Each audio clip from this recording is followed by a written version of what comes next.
Hello and welcome back to the channel after what has been almost 3 months. It's great to finally be back with another video, and today I'm going to show you how I turned this Mount Etna bowl. So it's got volcanic rock from Mount Etna in the resin, and it's got some intrinsic colours. It's burnt and then inlaid with copper wire. I'm really happy with how this project turned out, and I think it's inspired me to do some more sort of challenging pieces with resin and really try some new things. So I hope you enjoyed this video as much as I enjoyed making it. Let's get going. The first step to this project was to rough out the blank. Now for this project I was using a beech bowl blank from Surrey Timbers.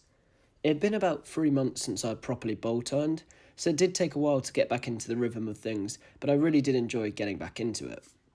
One of the main reasons I went with beech for this project is it turns really easily and it's a really nice wood to turn. It's also quite cheap, so it worked really well for this project, especially given I wasn't sure how it was going to turn out.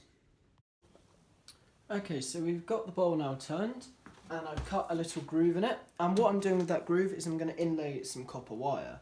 Here's the kind of pieces of volcanic rock that I collected, all the way from Sicily. Really, really cool. And I've got some crushed up bits that I'm going to inlay into the bowl.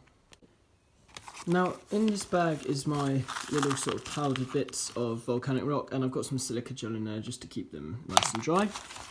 So we're going to inlay those into some resin.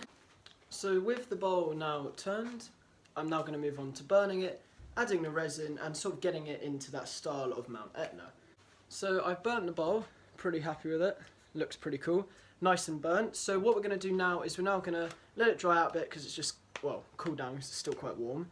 And then I'll just get a wire brush and just brush off any loose bits of sort of carbon on it.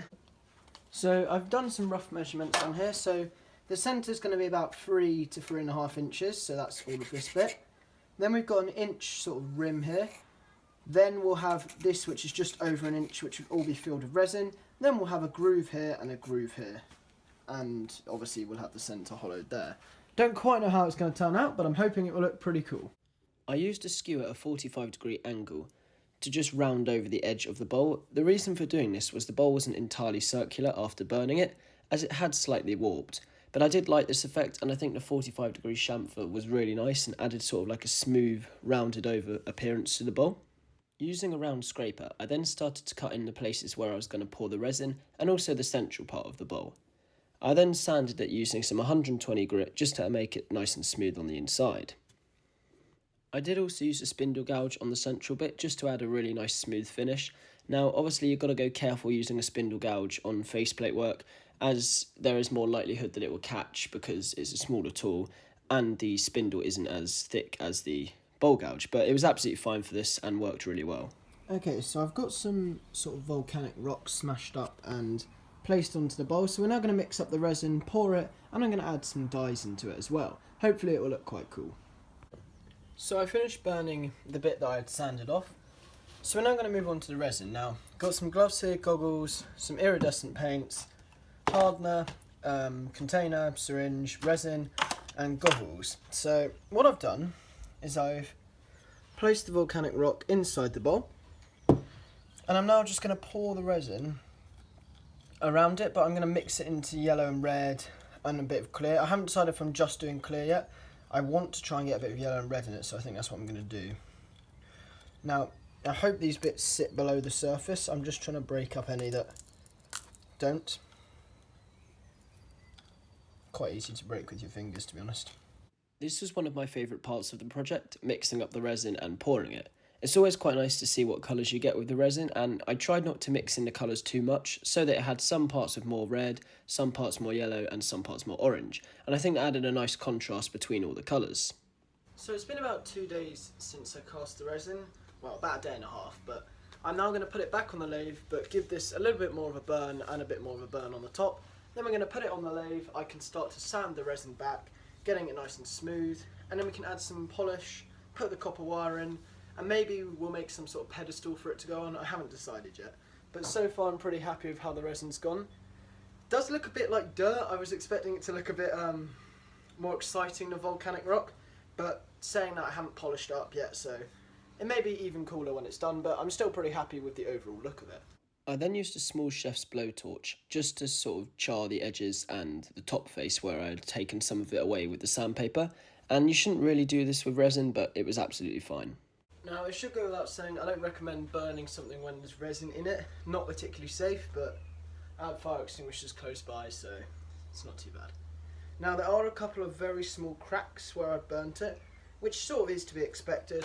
One is along that line there that you can see. It's not the end of the world. When I fill it with some wax or something like that, should hide it, but I'm pretty happy with how it looks. Really like the burnt texture. The top we're now going to put on the lathe and sand it back. I worked my way up from 120 grit to remove some of the high spots that were still left from the rock. This volcanic rock sands and breaks away quite easily, so the 120 grit got rid of any of the rough spots. I then used my random orbit sander with 120 grit on it, and that just helped smooth over it all and remove any of those high spots again. Now, the random orbit sander was a good option to use here, as it just meant that I wasn't spending too long in one area, because you really got to go careful with resin that you don't burn it. I then went all the way through to about 3000 grit. So with the resin polished up the best I can, there's a few air bubbles, we're just going to have to make do with them.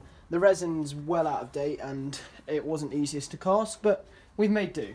So now we're going to drill a small hole for the copper wire to go through.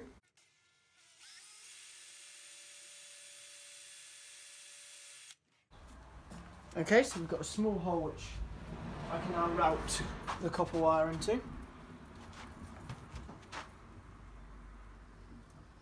And then we should be able to bend it round. Obviously it's going to need to be glued in, I think. And then we'll chop it. And then I can route the second bit in.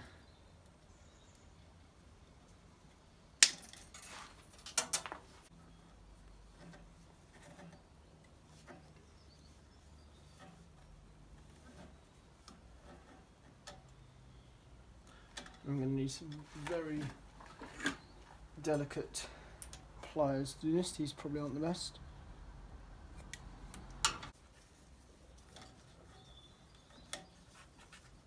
Okay. So that's what it will look like. Pretty cool, I think. Hopefully, I can glue it in here now. And like that, we burnt the rim. I have also managed to burn the resin a little bit, but it'll be alright. We're going to apply a finish, and then I'm going to put the copper wire on, and then that's pretty much the project done. So I think we'll seal the timber first with some cellulose sanding sealer. Not sure how to finish the resin, I'm going to have to look what finishes I've got. But for the rest of it, I'm going to cellulose seal it, and then I'll put Woodturner's blend on it. So I've got a can of cellulose sanding sealer here, and I'm just going to wax something onto the lathe, just to protect it from any finish that drops down.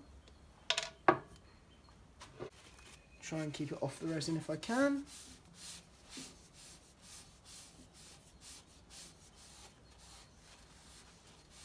And then I'll try and do this front face. Now, Woodturner's blend is primarily designed for wood, so I used that on all of the burnt surfaces and all of the wooden surfaces on the inside of the bowl. And then for the resin, I needed something that was going to give a nice polish, so I used Carner crystalline wax, which worked really well on the resin. I then used some super glue to glue in the copper, and then gave it all a nice buff. And with that, the bowl is finished. Now, I'm not entirely sure whether I actually like it yet, but I think it'll grow on me. So we've got the copper inlay here, and then we've got the base finished like that, with a little indent there. And then we've got the nice resin on the top. The resin didn't come out quite as good as I would have hoped, but it's not come out too bad.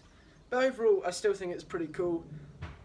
I think it will grow on me. I'm not so sure about the copper wire now, but either way, a good project to get me back into wood turning, and I definitely enjoyed getting back into it. And I think it did turn out pretty cool. I just think I might have changed a few things next time if I was to do it again. But overall, something pretty fun, and I did really, really enjoy getting back into it. So thank you very much for watching.